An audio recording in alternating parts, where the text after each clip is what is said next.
1460 WVOX. Now, live from Whitney Media, 1460 WVOX, the Greenburgh Report, with Greenburgh Town Supervisor Paul Feiner. You can join in the conversation at 914-636-0110. Now on 1460 WVOX, here's Greenburgh Town Supervisor Paul Feiner. Good morning, Westchester. I'm Paul Feiner. I'm the Greenburgh Town Supervisor. We have a very interesting program. A few months ago, I interviewed Kamran Saliani, who's the Executive Director of the Irvington Shakespeare Company. And right now, he's back because he's organizing his second annual summer Shakespeare production, Love's Labor Lost, and it's a fantastic cultural arts initiative. And Kamran, could you tell us a little bit about what's happening? Sure. Well, thanks for having me back. So this is our second annual festival. It is a free Shakespeare in the Park. It is meant for the community to come. No tickets are needed. No registration is needed. Just bring a blanket and a chair to the show. We're performing at Mercy College in Dobbs Ferry at the Verrazano Hall Terrace. And basically, it's a building at Mercy College that is right near the water. But at the back of the building, there's this beautiful stone terrace, and it looks out on the water, and there's this big grass area. And we are performing the show there, so folks are welcome to come. There's public transportation available. The Metro North goes right there. The B line goes right there, and there's a ton of parking. You can also walk on from the aqueduct, so it's a really inclusive, accessible space. And we're putting on our second show, Love Labor's Lost, and we're super excited about it. And what time is it? It's at 7:30 p.m. in Mercy College the next 3 weekends. Opening night is tonight. Very exciting. And then there's one special performance this Sunday in New Rochelle at the Hudson Park at 6:30 p.m. In collaboration with the New Rochelle Council of the Arts. That is great. And it's basically free. But you accept donations. Yeah, it's totally free. But if we do need funding and donations. So if you can give, we really appreciate that. But if not, that is totally fine. Theater is so exclusive, especially Broadway, and all these cost so much money. But even some of the free shows, like Shakespeare in the Park in the City, which does great work, you have to get there early and stay online. And we try to get rid of all of that by making it just totally free. No need to register or anything like that. You just come and enjoy. Do you get, you mentioned that the Council of Arts is funding your program in New Rochelle? Yes. Do you get a lot of funding? Any other, grants? Yeah, so that's something that we are continuing to develop. Right now, we have been really grateful to Arts Westchester, who has granted us a few and different grants, and they've been incredibly helpful. And they're doing phenomenal work for a lot of us. The arts it's really hard in this society, the way it's structured for the arts to get legit funding like other companies. So it's really, you look for institutions that understand the importance of the arts.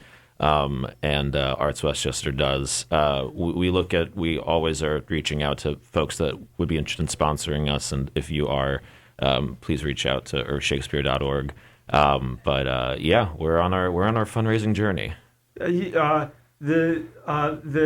Shakespeare program is Love's Labor Lost. Yes. And could you tell us a little bit about Love's Labor Lost and a little bit of the highlights? Sure. So Love Labor's Lost is one of Shakespeare's earlier comedies. It's not done very often because he was still sort of figuring out how he was writing, and unlike Macbeth or Hamlet, there's not like a moment of like a murder, or there's not this or Romeo and Juliet, this sort of like this roller coaster, this train ride to this ending. But what it does have is it has these really fascinating scenes that explore this battle between becoming who you want to become and matching people's expectations of what you should become. So the story is about these four nobles. One is a king of a small country, Navarre, near France. And these four women, one of the Queen of France, and they have to decide, do they fall in love or do they pursue politics instead? Oh, wow. And when did Shakespeare live again? So he was born in the late 1500s. I actually share a birthday with him, April 23rd, which is funny. But yeah, so he was born right around the Elizabethan age in England. Oh, we have to take a break now. And we'll be right back in 5 minutes with Kamran Saliani, and we're discussing the second annual Summer Shakespeare production, and it's at Mercy College tonight at 7:30 p.m. and during the weekend and during the next 2 weekends. Correct. Good. I'm Paul Feiner, Greenburgh Town Supervisor. 1460 WVOX. Now back to the Greenburgh Report on 1460 WVOX. Once again, here's Greenburgh Town Supervisor Paul Feiner. Good morning, Westchester. I'm Paul Feiner, the Greenburgh Town Supervisor. And if you're looking for a spectacular evening, you might want to check out the Irvington Shakespeare Company Summer Shakespeare Festival. Tonight and during the next 2 weekends, you could enjoy a fantastic Shakespeare program on the rolling green hills of Mercy College on the stunning terrace of their Verrazano Hall. It's a beautiful rustic space. It's easily accessible. All you have to do is bring a chair, a blanket, and enjoy free live theater with an option to donate. And Shakespeare's plays are relevant today, even though he lived in the 16th century, because so much of what happened then is relevant today. Mm-hmm. So today's show is Love's Labour's Lost, follows the King of Navarre and his three companions as they attempt to swear off the company of woman for 3 years in order to focus on study and fasting.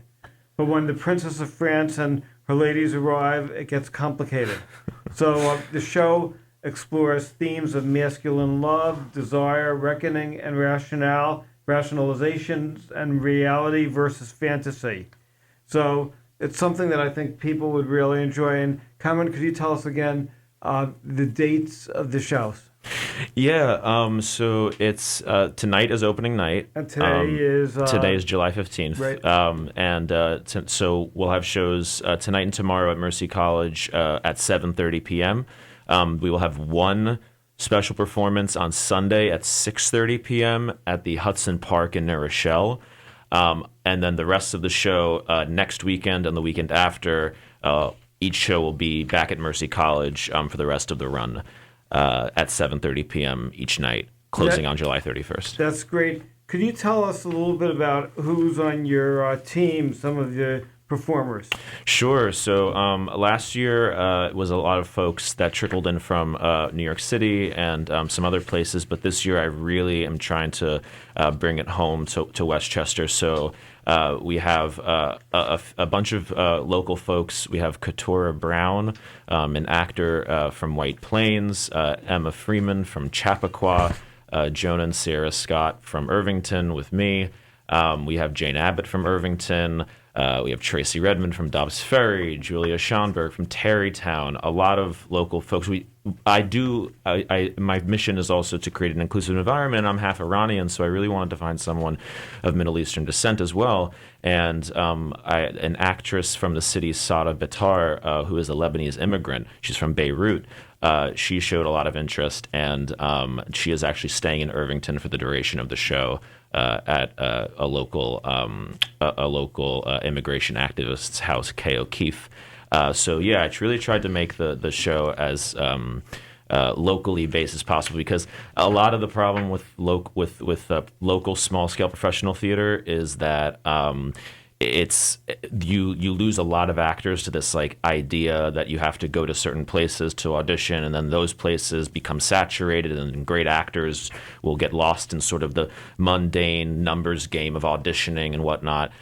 So one of the joys of this kind of work is that you get to be you get to be a big fish in a small pond, and you get to give people that really deserve an opportunity, but just because of how things are designed for the arts here, the country doesn't really support businesses like this. So it's hard to you need a lot of community support, and you need a lot of creative thinking. So luckily we've been able to have that and get people that are wonderful. Oh, that's fantastic. In terms of, sort of thinking, why do people love to attend Shakespeare plays? Why is it, has Shakespeare plays lived on for hundreds of years when so many other plays, don't? Yeah. Well, that's a good question. I think the big thing is that Shakespeare fundamentally explored what it was to be human on Earth. And I think what he explored were themes of rage, of love, jealousy, vengeance, ambition, all of these themes that are still relevant today. And in his stories, things that seem to be clear are also very complicated. So, for example, this show from outside view is about this love story, this romantic, this rom-com almost. But if you look inside, there's really questions about, what do I want to be in life? What am I expected to be? When something big changes, do I go with what I was going with, or now do I go with this uncomfortable moment of growth? And I think coming out of a pandemic, obviously, the country and in the state it is in so many ways, I think it's a question of, wow, it's really an uncomfortable time. There's a lot of change, there's a lot of growth happening. Do I go with that? Do I change my life? Do I go with the gut feelings, or do I kind of stick with like where we were going before? And I think that's the beauty with Shakespeare. His stories are never about one thing. They're about many things, and each person that will come to a show will get something out of it that not even the actors or the designers know that they're going to get. And I think it brings catharsis. I think it brings hope. And I think just a big reason is obviously he was a beautiful writer, but he just captured these fundamentals of life. And you can talk to politicians that talk about, my first time I realized I learned about political ambition to be careful is when I read Macbeth or something like that.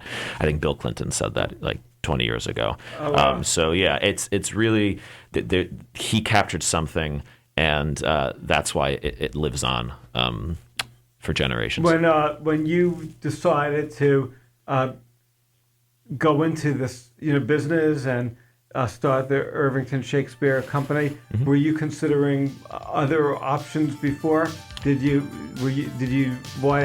pick Shakespeare? Yeah. Actually, I think we have to take a break, but after the break, maybe we could talk about that. Absolutely.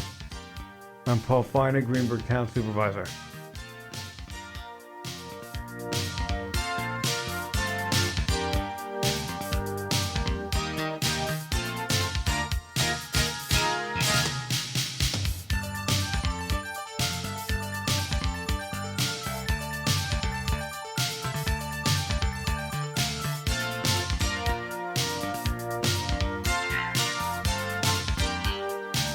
Now, back to the Greenburgh Report on 1460 WVOX. Once again, here's Greenburgh Town Supervisor Paul Feiner. Hi, I'm Paul Feiner. I'm the Greenburgh Town Supervisor, and my guest is Kamran Saliani, Executive Director of the Irvington Shakespeare Company. And during the next 2 weekends, they're going to be performing their Shakespeare production of Love's Labor Lost. And could you, Kamran, again tell us the dates and times? Sure. So it's tonight is opening night, so 7:30 at Mercy College, and then tomorrow night same time, and then Sunday we have a show in New Rochelle at 6:30 p.m. at the Hudson Park in collaboration with the New Rochelle Council of the Arts. And then the rest of the run is back at Mercy College at 7:30 Friday, Saturday, Sunday for the next 3 weekends until July 31st, which is closing. And you don't need a ticket or registration. Just bring a blanket and a chair with the option to donate if you can. There's also free public transportation through the bus line that goes right to Mercy. There's a lot of parking. The Metro North goes right there, so it's a really accessible space. Right. And I should mention that the county buses are all free. So if you take public transportation, Awesome. it's free. So you could go to a free show with an option to donate, Yeah, and fantastic. you could enjoy. If you could enjoy, just bring a blanket or a chair, like a spectacular show overlooking the beautiful Hudson River on the grounds of the spectacular Mercy College. Just really stunning terraces of the Verrazano Hall, rolling hills, beautiful Hudson River, and a fantastic show. And I was asking right before the break, what made you pick Shakespeare? Yeah, so I got into the arts because I love storytelling, and I love performing stories that audiences it gives them something to chew on, and life is amazing and wonderful, and it's incredibly complicated and hard, and I think Shakespeare captures both of those things. And what he does, which I think is really interesting, is that he doesn't. I don't think he writes cynically or overly, like positively about life. I think he just sort of captures humanity and is saying that humans are complicated and that's okay, and you don't have to know all the answers, and you don't have to be perfect, and you don't have to deny your love, but you also don't have to succumb to it. Like there's all these like really fascinating themes, and I think now, especially in our world with social media and an insane news cycle and a seemingly endless headline of chaos, it's really important to actually find stories that take a breath, sit with you and say, hey, I know this is all hard and this is really confusing, but let's take a moment as a community to sit down and watch a show that explores and reflects a lot of these challenging themes. And I've always found that the art that is attempting to provide something like this for people is the most effective. So that's why I chose Shakespeare. I think he captures that beautifully, and I've been super grateful for the support. Shakespeare produced. There was entertainment back in the days of the 1500s and 1600s. How was theater different in 1500? When Shakespeare lived to now. Of course, yeah. So he performed out of the Globe Theatre mostly in London and in Stratford, London. But basically, the big change is that there wasn't this culture of elitism in the sense that you could come to a show. There was. People would throw food at the actors if they got bored, or they would get agitated and start booing, or they would be cheering and they'd be drunk, and it was like more of like almost like a football game or like a concert or something. But the most important part was it was for the people. Obviously, if you were richer or noble or royalty, you would sit in certain boxes, and as we have today. So there was a hierarchy. It wasn't free of that. But what it was for the people of England to come and explore and also be crazy and rowdy. And I think there's a delicacy with Shakespeare of like, ooh, it's so sophisticated, and we have to be it's all so fancy, and we have to act a certain way, which is totally the opposite intention. These are stories that are chaotic and wild and meant for everybody to come and engage with and laugh or cry at, or and back in the day, throw some pheasant if you. Right. So the show starts at 7:30 p.m. and how long does it go on for? So it's a 90-minute production, no intermission. There are restrooms available. Obviously, you can come and go as you want. It's a totally freewheeling sort of situation. But it's going to be from 7:30 to 9 p.m. Each night, the performance. A lot of people, when they were in high school, they studied Shakespeare, Yes. and for some people it was very, very difficult. Yes, me too. Is this show easy to understand for people who found Shakespeare like very, very hard Yeah. when they were in school? Yes. So I still find Shakespeare incredibly difficult right off the page. I think one of the biggest disservices to Shakespeare is how it's taught in our educational system. You're taught about Macbeth at like 11 o'clock on a Tuesday when you're 15 years old. It's horrible, and everyone's tired and miserable and bored, and you're reading off a paper and you're told, "Oh, this is great." It's just a catastrophe for a lot of people, and it actually creates this barrier and this lack of confidence and this lack of interest in going to see a show because of your bad relationships from your childhood. I have a lot of those too, and realizing it's really in how it's portrayed. It's really how it's performed where all that damage is done. So for us at ISC, we try to produce the shows in ways that everyone can understand. So we cut down the script as much as we can to the bare basics. We add in movement and physicality and music to make sure that folks have something to grasp onto in a modern sense. And we're still on that journey. It's very difficult to do. It's not really been done before in a lot of ways. So it's a tad revolutionary, and that's kind of hard to do. Like right off the bat, we have to figure out our system and our way of adapting these scripts, but we're on that journey to make it as accessible as possible so people can come and actually understand what's going on, because it's Shakespeare and a lot of people don't, and that's okay. There's a bunch of other Shakespeare festivals around the country. Yes. And is there like a group of Shakespeare festival organizers that meet and interact with each other and share thoughts? Yeah, I mean, so there are like groups, or there's always little pockets of people and conferences and whatnot. But a big thing actually is for theaters, especially, we have to get used to, calling each other and finding out what works and what doesn't. I used to work on a farm, a small scale farm, and one of the beautiful things about that was you wouldn't be competing with other farmers. You would actually be sharing crops and food and different kind of practices of growing and fermentation and all these things. So it was really, with theater, I think we could do the same thing, reaching out to each other. Hey, what works, what doesn't? Hey, does this schedule work for shows? Does this amount of audience work for shows? I think we need more of that. And I look forward to reaching out to people. I've been inspired by the Hudson Valley Shakespeare Festival upstate, and their model is sort of what I'm basing Irvington Shakespeare company off of. So have you ever thought to reenact the way people acted, hundreds of years ago, where they could throw things at actors or and clap, or have they ever? Are there any theater groups that do that?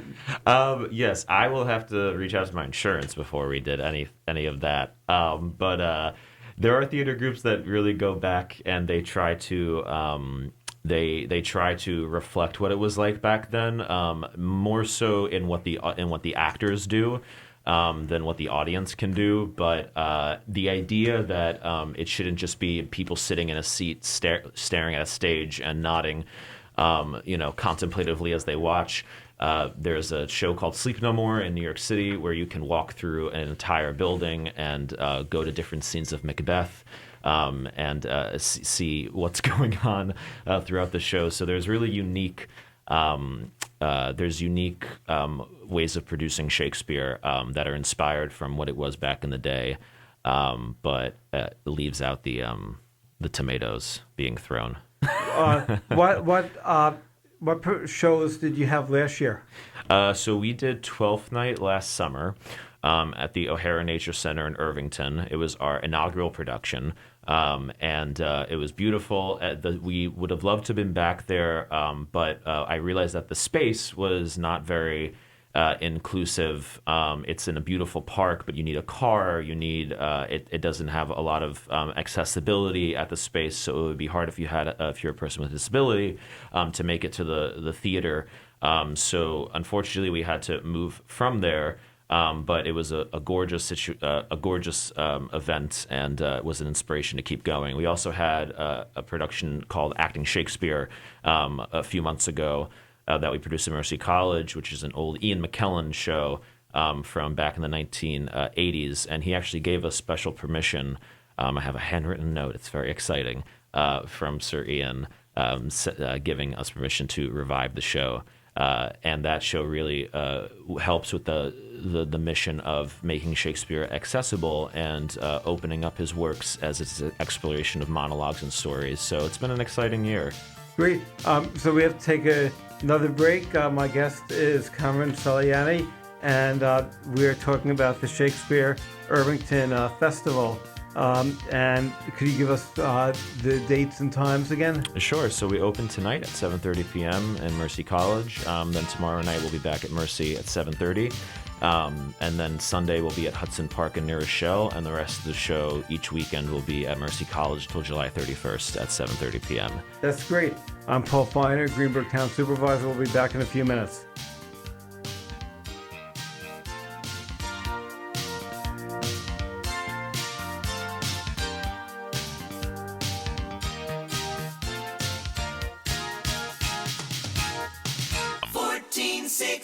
WVOX. Now back to the Greenburgh Report on 1460 WVOX. Once again, here's Greenburgh Town Supervisor Paul Feiner. Good morning. I'm Paul Feiner. I'm the Greenburgh Town Supervisor. My guest is Kamran Saliani, and he's the Executive Director of the Irvington Shakespeare Company. And could you tell us a little bit about your website? Sure. So irvshakespeare.org. And we're also at Irv Shakespeare, at IRV Shakespeare on all social media, on Twitter, Instagram, Facebook specifically. But we are growing our presence. Yes, you can find all of our information there. You can find the history of the company, why it was started, the bios of our ensemble, of myself, our past shows, our upcoming shows. It has everything you could possibly need from us. And you can join our newsletter as well, our mailing list there, and donate if you'd love to, or if you'd like to. You can also get in contact with us. There's our email, info@irvshakespeare.org. We have a phone number that I keep forgetting because I just got it the other day, and but it's there on the website. And we also have a P.O. Box 400 at Irvington. You can send mail to. But yeah, the website's got everything you could need and more about what we've done in the past, what we're doing now, and what's to come in the season in the future. Right. The summer series ends July 30th? July 31st, Sunday. July 31st? Yep. And do you have plans for the fall? Yes, we do. Thank you for bringing that up. So after Love Labor's Lost, I will take a deep breath and enjoy maybe a couple weeks off, and then I will come back to the company and get started. So what we're going to do is that show that I talked about, Acting Shakespeare, I'm going to take it and I'm going to convert it back to what it was originally, which was a one-man show, and I will be performing it throughout Greenburgh, Westchester, and the tri-state area, hopefully. And I look forward to performing it for schools, coffee shops, theaters, you name it, as a one-man show. So if you do want to reach out for programming or to hire us for an event, especially for schools, I really want to help reshape how Shakespeare is taught, and I think this story and this show will do that. So upcoming is another is Acting Shakespeare. We had a workshop in the spring. Now we're going to do the full thing. So if you're interested in hiring us for that, please reach out, and we'll be happy to, because we really believe in spreading the story. You should reach out to all the schools. Because to me, if you would do like a performance at the beginning of the school year when they're starting to study Shakespeare, your passion for Shakespeare and your enthusiasm could motivate students to feel that studying Shakespeare, could be fun. Yeah. Rather than a job. Something. Yeah. Yeah. It's great. Yeah. Absolutely. I think that would be a great source for you. Yeah. I think that if I would have, when I was in high school, if I would have listened to somebody like you, I probably would have wanted to study. Yeah. And then it makes it sort of relevant. Right. It's so complicated the way he sometimes writes and all that. Right. And I'm sort of wondering, could you tell us, why Shakespeare is some of the great things about Shakespeare, what you've learned about Shakespeare, and why it's relevant to the 21st century. Yeah, so Shakespeare wrote about the fundamentals of being human. So he wrote about themes of love, rage, ambition, hate, power, all of these things that are still fundamental to humans today. And I think as we move on in life and things get messier and crazier, and we start opening up about like mental health, for example, and we realize that the world is a lot more complicated than just putting some dirt on it and moving on. I think that makes it really relevant to today. The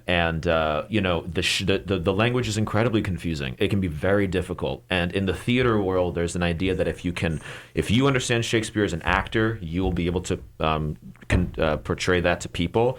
But there's also a limitation in that because you know the specifics of words that other people just don't have. And I think it actually adds to the barrier that is created from the theater world that thinks, oh, Shakespeare's so great. If you just can do Shakespeare, if you know Shakespeare, then the people will get it. But I've been in those audiences. I've seen great productions. I don't know what's going on. So the theater directors, the folks have to really sit down and reckon with like, okay, we love Shakespeare. We love the language. The language is beautiful. It's all about it. But, what about the audience? The Shakespeare, acting, we love acting. It's a joy, but it's it's like when you're cooking. If you're a chef, you love cooking, but at the end of the day, you're putting a plate of food in front of somebody and they have to eat it. And that's great. You enjoy it, but do they enjoy it? And that's just the world we're in.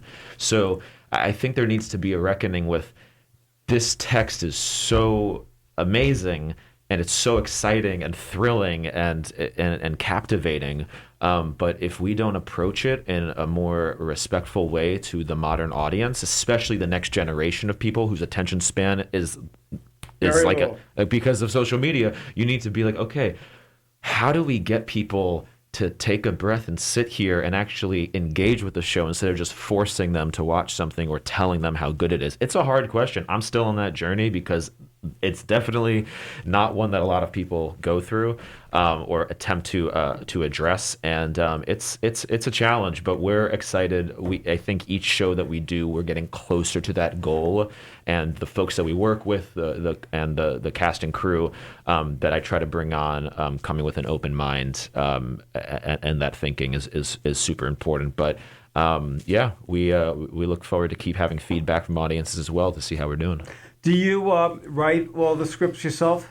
So we adapt the shows from obviously Shakespeare's text, but last year, me and a director of mine, Irene Lazaridis, who helped me start the company, she and I adapted a script of Twelfth Night. It made it about an hour and a half, and then this year I found a cut of Love Labour's Lost, and I was trying to adapt it myself, but it was very challenging. I wasn't doing a very good job, so one of my actors helped me out, Sage Newman, and they helped me adapt it and then actually hired them as the dramaturg. So it became their script in the end. So it's their adaptation now, which is phenomenal and so much better than mine. But yeah, I always we always try to adapt shows to make it more understandable for people. That is great. In terms of the actors and actresses, if somebody's interested in becoming an actor and actress, do you take auditions for future shows? Yeah, so I have a complicated relationship with auditions. I don't really believe in them as a form of like hiring because they're so stressful, they're so weird. You're performing in like a one square space, and anyway, so it's a little bit different. But I do like to interview people. I do like to talk with folks and see what they would like to do, why they're in the storytelling business, why they believe in the performing arts. So if you're interested in doing this kind of work, You can send your resume, your headshot, a little bit about you, why you're into, acting or theater or in anything too, technicide, front of house, back of house, anything. And, as we grow and we have our budget grows and we have more funding and all these things and we start hiring more people and, I'm open to anyone, especially from the community, helping out. So if you have any kind of questions about that or future employment or contracting with us, just head to irvshakespeare.org to our contact sheet. Send us a form, or you can email us at info@irvshakespeare.org. We will respond to everyone, and we'll keep you updated on how that It must be very goes. expensive to put on a show. It is. It's a lot of. So that's the thing. I'm from Irvington. People know me, and also I know the community, and I'm comfortable because I feel like I'm from here. So people should, not people. Sorry, not people should. People can help because they want to, and that makes sense. I would do the same thing for someone, especially from the town that I'm from, and it's been amazing, the support. We have people donating in kind. Mercy College is donating their space to us. It must be close to $20,000 that they've donated. I mean, it's phenomenal. We would be nowhere without Mercy College, especially Lisa Campbell, Director of Operations, Peter West, Mark Palmieri. It's incredible. You need so much kindness, you need so much grace, and you need so much faith from people, and like yourself too, for having me on the radio and inviting me to a board meeting, and you just need a lot of kindness and a lot of faith and trust from people to get something like this going, because when you go out there in America to find funding, it's always about what can I sell, products, business, all these things. This is the arts; it's totally different, and when it takes a lot of good faith to get there. And it's very, very difficult because there's so many theater groups that just aren't making it. I mean, you had exactly. even the Westchester Broadway Theater. Yeah. It was really great, Mm-hmm. and they went out of business. So it's really a community service that you're doing, bringing local art, quality art, to the local community. Thank you. So again, if people want more information, we only have a couple seconds left. Could you give us the website and again the dates and times? Of course, yes. So the next 3 weekends, 7:30 p.m. at Mercy College. Until July 31st at 7:30, and one special performance in New Rochelle this Sunday at 6:30. You can find all our information at irvshakespeare.org or on social media at IRV Shakespeare. We will have information, content, and you can always call us at the number. Again, I don't remember because I just got it. That's the fun of a small business. So you have an email, Kamran@irvshakespeare.org? Yeah, or info@irvshakespeare as well. At irvshakespeare.org, and I will, we'll respond to you. Great. And reach out with any Unfortunately, questions. we ran out of time. I'm Paul Feiner, Greenburgh Town Supervisor. Speak to everybody next week. Thank you. Thank you.